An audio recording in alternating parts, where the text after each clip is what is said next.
খোদাদ্রোহী ছাড় পাবে না, এই বাংলায় তাই হবে না, মুসলমানরা জেগেছে জোর কদমে সামনে চলো, বজ্রকণ্ঠে আওয়াজ তোলো, সবাই মিলে একই তালে দাও না স্লোগান, নারায়ে তাকবীর লিল্লাহে তাকবীর।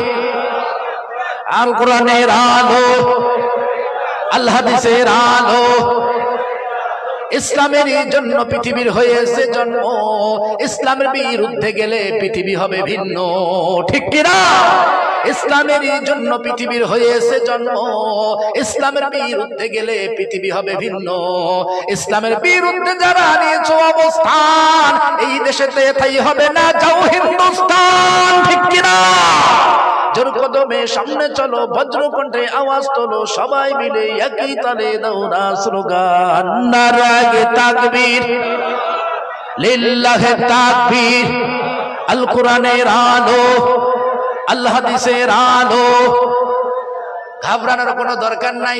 যেই জায়গাগুলোতে বিধর্মীরা নেতৃত্ব দিচ্ছে, আল্লাহ মাওলার কসম করে বলি, রাসূলের ভবিষ্যৎবাণী অনুযায়ী ওই জায়গাগুলোতে একদিন না একদিন ঈমানদাররা নেতৃত্ব দিবে, বলেন সুবহানাল্লাহ। ভয় পাওয়ার কোনো কারণ নাই, চিন্তিত হবার দরকার নাই। ইস্তেকামত থাকুন আল্লাহর দ্বীনের প্রতি, অবিচল থাকুন আল্লাহর দ্বীনের প্রতি, দ্বীন কায়েমের জন্য, দ্বীন বিজয়ের জন্য চেষ্টা চালান। একদিন না একদিন গোটা পৃথিবী পরিচালনা করবে ঈমানদাররা। নাস্তিকদের কোনো খাওয়া থাকবে না, বেঈমানদের বসে তেল দেওয়ার সময় থাকবে না। ঈমানদারদের কাছে বেঈমানরা সাবু সাবু করা শুরু করে দেবে, চিল্লায় বলো ঠিক কিনা? আবার বন্ধুগণ, আল্লাহ তুমি গোটা পৃথিবীর জমিনটাকে কোরআনের জন্য কবুল করে নাও, ইসলামের জন্য কবুল করে নাও, বলেন আমিন।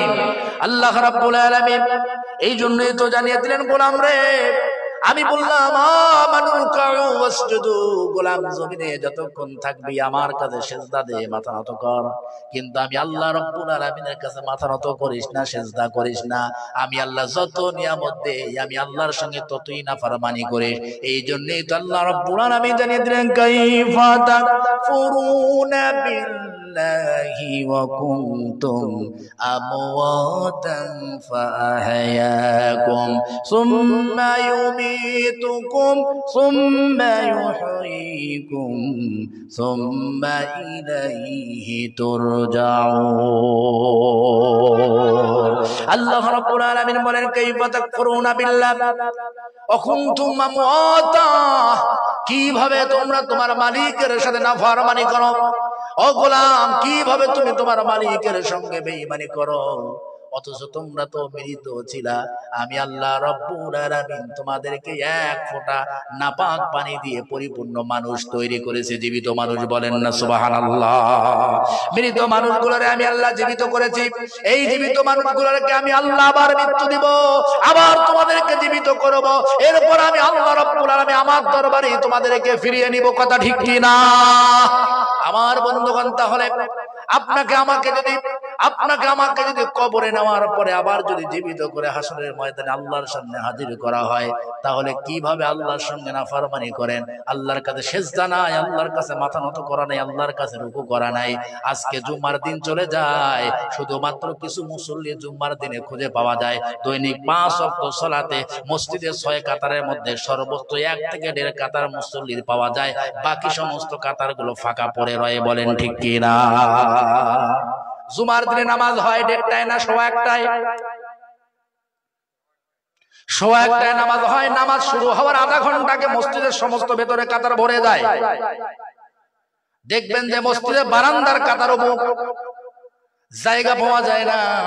কিন্তু ওই জুমার দিনে ফজরের সালাতে মুয়াজ্জিনের কাছে খবর নিয়ে দেখেন সর্বোচ্চ 5 থেকে 7 জন মুসল্লি নামাজ পড়ে বিদায় নিয়েছে। কথা কয় না কেন? এমন সমাজ মনে হয় না ইন্ডিয়াতে? আপনি আমি জানি না, মুয়াজ্জিনের কাছে খবর নিয়ে দেখেন আজকে ফজরের নামাজে মুসল্লি কয়জন হয়েছিল আপনার মসজিদে। ও ইন্ডিয়ার মুসলিম বন্ধুগণ, আল্লাহ বললেন, গোলামরা আমানুর কাউ ওয়াসজুদু, আমানুর কাউ ওয়াসজুদু। ও গোলাম, আমার কাছে রুকু দাও, সিজদা দাও, মাথা নত করো, মাথা নত করো। আমরা বললাম, মালিক তোমার কাছে কেন মাথা নত করবো? আল্লাহ বলে, গোলাম রে, আমার কাছে মাথা নত করা ছাড়া তোদের মাথা নত করার মতো আর কোন জায়গা আল্লাহর আসমানের নিচে জমিনের উপরে নাই। আল্লাহকে একটা ডাক দেন আল্লাহ, কণ্ঠ উজাড় করে বলেন আল্লাহ আল্লাহ আল্লাহ আল্লাহ। আল্লাহ বললেন গোলাম আপনি রুকু ওয়াসজুদু, রুকু আর সিজদা সারাটা জীবন আমি আল্লাহর কাছে তুই দিয়ে যাবি। আল্লাহ রাব্বুল আলামিন হুঁশিয়ারি সংকেত দিয়ে জানিয়ে দিলেন ওয়ামুনিবিনা ইলাইহি ওয়াত্তাকুহু ওয়াকিমুস সালাতা ওয়ালা তাকুনু মিনাল মুশরিকিন। বলেন না সুবহানাল্লাহ, আরো জোরে বলেন না সুবহানাল্লাহ। আল্লাহ রাব্বুল আলামিন বললেন গোলাম মুনিবিনা ইলাইহি, তোমার মালিকের দিকে ফেরো, তোমার মালিকের দিকে মুখটা ঘোরাও, তোমার মালিকের দিকে চেহারাটা ঘোরাও। ওয়াত্তাকুহু, তাকে ভয় করো। ওয়াকিমুস সালাহ, সালাত প্রতিষ্ঠা করো। ওয়ালা তাকুনু মিনাল মুশরিকিন, মুশরিকদের অন্তর্ভুক্ত হয়ে যেও না, মুশরিকদের অন্তর্ভুক্ত হয়ে যেও না। ও মুসলিম বন্ধুরা রে, আমার বঙ্গার প্রাণ প্রিয় মুসলিম ভাইয়েরা আমার, গভীর মনোযোগ দেন। আল্লাহ রাব্বুল আলামিন বললেন ওয়াত্তাকুহু, আল্লাহকে ভয় করো। 2 নাম্বার বললেন ওয়াকিমুস সালাহ, সালাত প্রতিষ্ঠা করো। সালাত প্রতিষ্ঠার কথা বলার পরে পরে আল্লাহ রাব্বুল আলামিন বললেন ওয়ালা তাকুনু মিনাল মুশরিকিন, গোলাম মুশরিকদের অন্তর্ভুক্ত হয়ো না। এই কথাটা আল্লাহ রাব্বুল আলামিন কাদেরকে উদ্দেশ্য করে বললেন?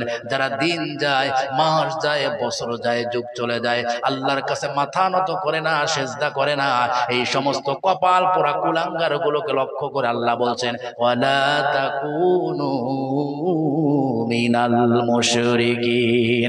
যারা সারা জীবন আল্লাহর কাছে সেজদা দাও না, ও গোলাম, তোমার মতো নামধারী গোলামের জন্য আমার তো সন্দেহ হয়, আমার তো ভয় হয়, তোমরা কখন বানি মুশরিকদের অন্তর্ভুক্ত হয়ে যাও। এই জন্য আল্লাহ বললেন গোলাম রে, দৈনিক কম পক্ষে 5 ওয়াক্ত সালাতে আমি আল্লাহর কাছে মাথা নত করবি, সেজদা দিবি, রুকু দিবি, সেজদা দিবি। যখন আমি আল্লাহ রাব্বুল আলামিন তোর কিসমতটা খুলে জান্নাতি বানায়া দিব, তখন বলেন না সুবহানাল্লাহ। রাসূল কারীম সাল্লাল্লাহু আলাইহি সাল্লাম বললেন এই পৃথিবীতে একটা মানুষ পবিত্র থাকার জন্য সাহাবে আজমাইনদেরকে বলতেন সাহাবীরা রে, তোমরা পবিত্রতা অর্জনের জন্য দৈনিক কম পক্ষে 5 বার ওযু করবে। কয়বার? 5 বার ওযু করবে। আমানুর কাউ ওয়াসজুদু, এই কথাটার সঙ্গে রাসূলের এই হাদিসটা মিলায়া দেই, ভালো লাগবে। রাসূল বললেন সাহাবীরা দৈনিক কম পক্ষে 5 বার ওযু করবে। কারণ কি? 5 বার যেই ব্যক্তি ওযু করবে তার কম পক্ষে 5 বার 5 ওয়াক্ত সালাতে আল্লাহর সঙ্গে সাক্ষাৎ হবে। সুবহানাল্লাহ। আমার বন্ধুগণ, রাসূল বললেন দৈনিক কমপক্ষে 5 বার ওযু করতে হবে। কিন্তু আমাদের সমাজের ভিতরে এমন অনেক মানুষ আছে যাদের শুক্রবার ছাড়া ওযু লাগে না। কথা কয় না গো, শুক্রবার ছাড়া ওযু লাগে না। আবার আর একটু খুঁজলে পাবে এমনও কিছু মানুষ আছে যাদের বছরে 2 দিন ওযু করলেই চলে। আছে না? আছে না? বছরে 2 দিন ওযু করলেই চলে, বেকার পানি অপচয় করে লাভ না।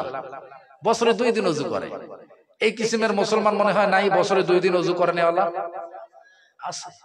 আবার আরো একটু খুঁজলে পাবেন এমনও মুসলমান আছে, ওই আবার নাকি মুসলমান, গরু গোশত খায়, এই জন্য মুসলমান।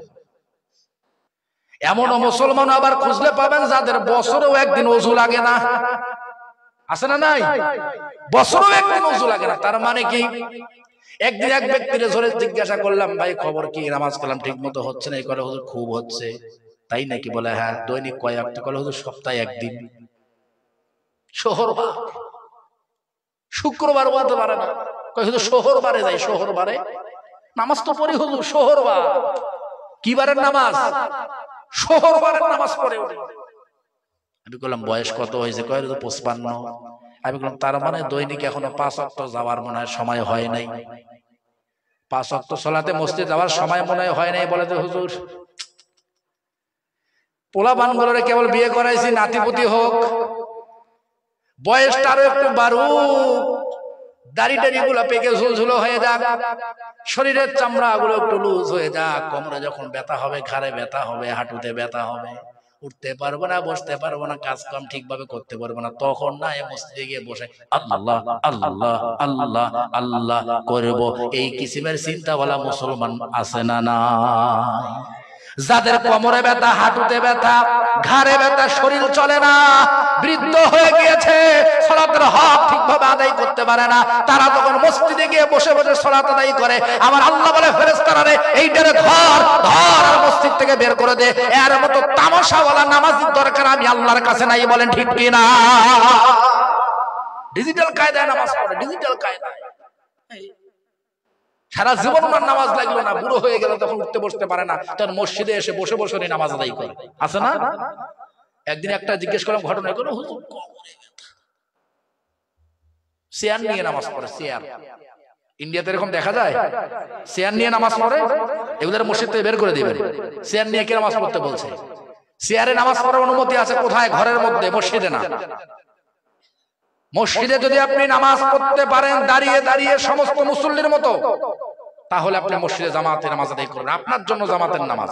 আপনি যদি মসজিদে গিয়ে চেয়ারে নামাজ পড়তে হয়, তাহলে আপনার জন্য মসজিদে নামাজ পড়ার বৈধতা নেই। কথা ঠিক কিনা? আপনি চেয়ারম্যান সাজেন কেন মসজিদে গিয়ে? আপনি ঘরে পড়বেন। সারা দুনিয়া উনি হেঁটে হেঁটে বেড়াচ্ছে, উনি মসজিদে গিয়ে চেয়ার নিয়ে চেয়ারম্যান হয়। চেয়ারম্যান মসজিদেও চেয়ারম্যান, মসজিদেও চেয়ারম্যান। দুঃখ তো কোন জায়গায়? দুঃখ তো জায়গা নেই। হায়াতের দিন ফুরিয়ে যায়, আর কত রং তামাশা করবো, একটু কান লাগাও। হায়াতের দিন ফুরিয়ে যায়, বন্ধু তোমার নেই তো ভাবনা, তুমি আছো রং তামাশায় শয়তানের ধোঁকা, ক্ষমা পাবে অনুতাপে অনুশোচনায়। ঠিক কিনা? কথা কয় না, ঠিক কিনা? হায়াতের দিন, হায়াতের দিন, হায়াতের দিন ফুরিয়ে যায়, বন্ধু তোমার নেই তো ভাবনা, তুমি আছো রং তামাশায় শয়তানের ধোঁকায়, তুমি আছো রং তামাশায় শয়তানের ধোঁকায়, ক্ষমা পাবে অনুতাপে অনুশোচনায়। হায়াতের দিন, হায়াতের দিন, হায়াতের দিন ফুরিয়ে যায়। ঠিক কিনা? আর কত রং তামাশা করবা? ফিরে আসো আল্লাহর কোরআনের পথে। এই জন্যই তো আল্লাহ বললেন ওয়া আমুর আহলাকা বিসসালাতি ওয়াসতাবির আলাইহা লা নাসআলুকা রিজকা নাহনু নারযুকুকাল আকিবাতু লিত্তাকওয়া।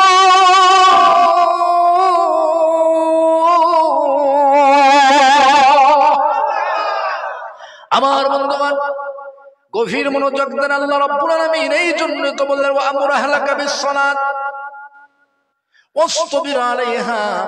গোলাম রে, তুমি শুধু নিজে হাজী হইলে হবে না, নিজে নামাজি হইলে হবে না, নিজে দাড়িওয়ালা টুপিওয়ালা হইলে হবে না।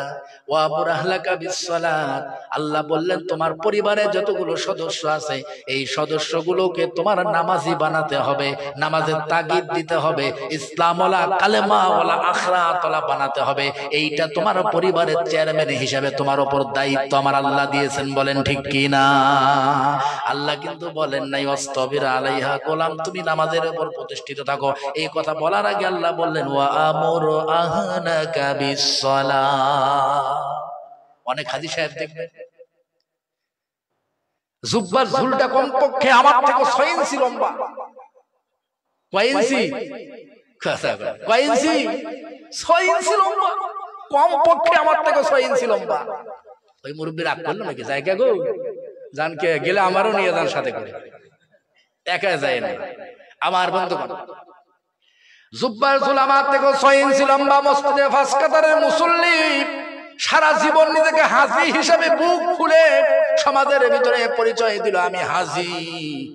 খোঁজ নিয়ে দেখেন ওই হাজী 3টা বেটা, একটাও নামাজ পড়ে না। কথা কয় না? নাই মনে হয়? না না নাই।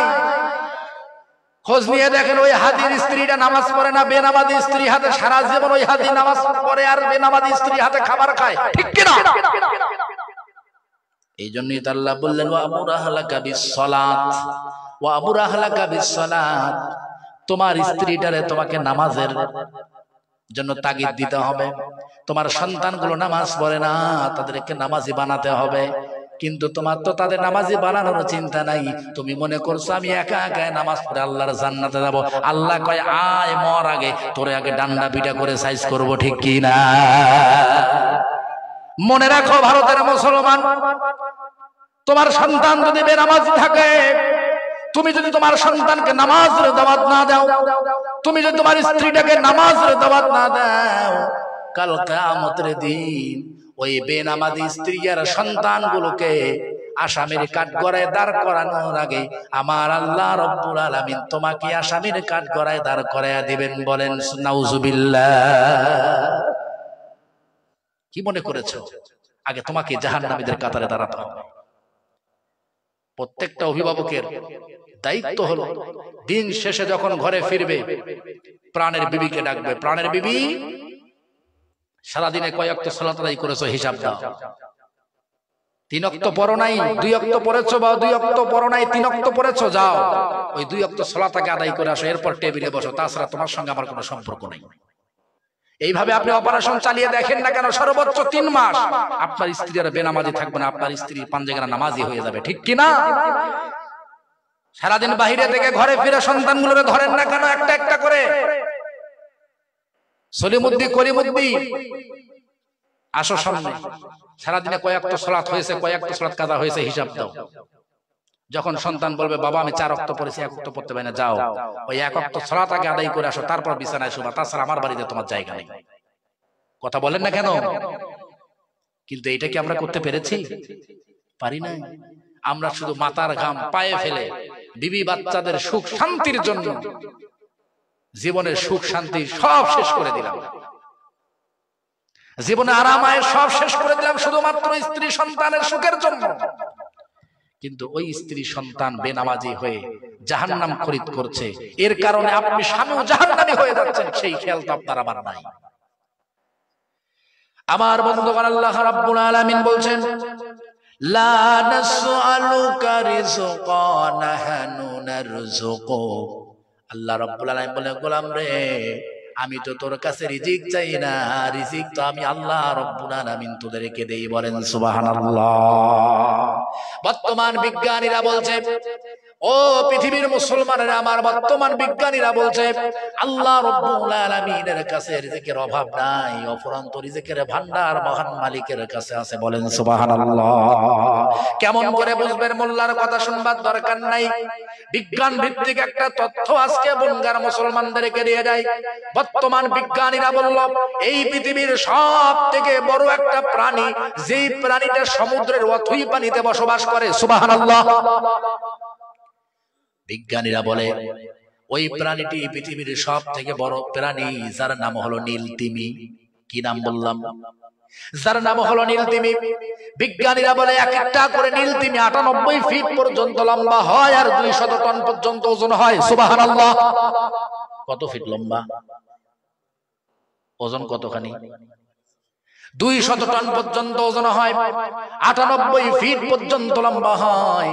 এবার বলেন তো বন্ধুরা রে, আমার যদি ধারণা থাকে 98 ফিট লম্বা আর 200 টন ওজনের নীলতিমিটার পেট ভরানোর জন্য মনে হয় আপনার বাড়ির ছাগলটাকে যতটুকু খাবার দেওয়া লাগে অতটুকু খাবার মনে হয় লাগে, নাকি একটু বেশি লাগে? ওই যে আপনার বাড়িতে গরুটা আছে, ওটার সমান মনে খাবার দিলে হয়। বোঝার জন্য বলছি, এগুলো কোথায় পাবেন? অজানা তথ্য। কিন্তু মানুষটা আজকে সুর সুন্দর কবিতা নিয়ে পাগল, অজানা তথ্য নিতে চায় না। আমার বন্ধুগণ, বর্তমান বিজ্ঞানীরা বলছে ওই 98 ফিট লম্বার 200 টন ওজনের এক একটা করে নীলতিমির এক বেলার পেট ভরানোর জন্য আমার আল্লাহ রাব্বুল আলামিন 8 টন করে খাবার দৈনিক দিয়ে থাকে। বলেন না সুবহানাল্লাহ। আওয়াজ দিয়ে বলে আল্লাহু আকবার। আমার বন্ধুগণ, একটা করে নীলতিমির এক বেলার পেট ভরানোর জন্য যদি 8 টন করে খাবার দৈনিক আমার আল্লাহর দিতে হয়, তাহলে একটু বলেন তো দেখি, ওই ধরনের 8 টন খাবার খাওয়ার মতো নীলতিমি পৃথিবীর সমুদ্রের অতই পানিগুলো থেকে 2-4-5টা শুধু আছে। হাজার হাজার লক্ষ লক্ষ কোটি কোটি নীলতিমি আছে, কিন্তু মজার ব্যাপার হলো দিনের পর দিন, মাসের পর মাস, বছরের পর বছর, শতাব্দীর পর শতাব্দী ধরে পৃথিবীর কারো সহযোগিতা লাগে না। পৃথিবীর কারো সহযোগিতা ছাড়াই আল্লাহ রব্বুল আলামিন শতাব্দীর পর শতাব্দী ধরে এই নীলতিমিগুলো রিজিকের ব্যবস্থা করে আসছেন। আওয়াজ দিয়ে জোরে একবার বলেন তো সুবহানাল্লাহ। আমি ইন্ডিয়ার মুসলমানদেরকে জানিয়ে দিতে চাই, আল্লাহ বলছেন লা নাসআলুকা রিজকা, লা নাসআলুকা রিজকা, নাহনু নারযুকুক, নাহনু নারযুকুক। গোলাম, আমি তোর কাছে রিজিক চাই না, আমি তোকে রিজিক দেব। স্পষ্ট ভাষায় জানিয়ে দিতে চাই, যেই মহান রব্বুল আলামিন যুগের পর যুগ, শতাব্দীর পর শতাব্দী ধরে পৃথিবীর অথই পানিতে থাকা অসংখ্য অগণিত নীলতিমিগুলোর খাবারের ব্যবস্থা, রিজিকের ব্যবস্থা করতে পারেন। ও দুনিয়ার মানুষ, ঘাবড়ানোর দরকার নাই, চিন্তিত হওয়ার দরকার নাই, টেনশন করবার দরকার নাই, হালাল খাবার বাদ দিয়ে হারাম খোঁজার দরকার নাই। আল্লাহর দ্বীনের মধ্যে আখিরাতের জন্য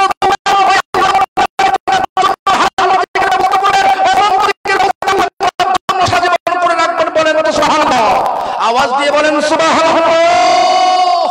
এই জন্যই তো আল্লাহ রাব্বুল আলামিন বলছেন ওয়া বামিন দাব্বাতিন ফিল আরদি ইল্লা আলাল্লাহি রিজকুহা।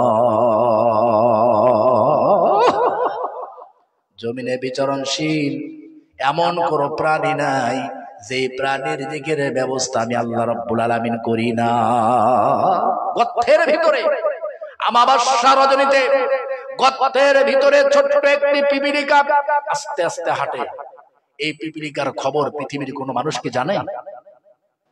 কথা মনে বুঝাতে পারিনি, মনোযোগ দেন। আমাবস্যা রজনী, গভীর অন্ধকার রাত্রিতে জঙ্গলের ভিতরে ছোট্ট একটা গর্তের মধ্যে ছোট্ট একটা পিঁপড়া যদি হাঁটাহাঁটি করে, এই গর্তের মধ্যে ছোট্ট পিপিলিকার হাঁটার খবরটা পৃথিবীর কোন মানুষ জানে নাকি? জানে নাকি? জানে না, কিন্তু জানেন যিনি, তিনি কে?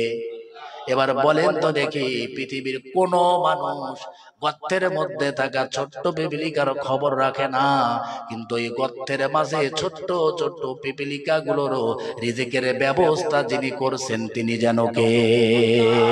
আরো জোরে বলতে হবে, তিনি কে? ওই আল্লাহর কাছে আপনার আমার রিজিক আছে না নাই? এই জন্যই তো আল্লাহ বললেন ওয়া আমুরু আহলাকা বিসসালাতি ওয়াসতাবির আলাইহা লা নাসআলুকা রিজকা। আওয়াজ দিয়ে বলেন সুবহানাল্লাহ। গোলাম, সালাতের নির্দেশ দাও।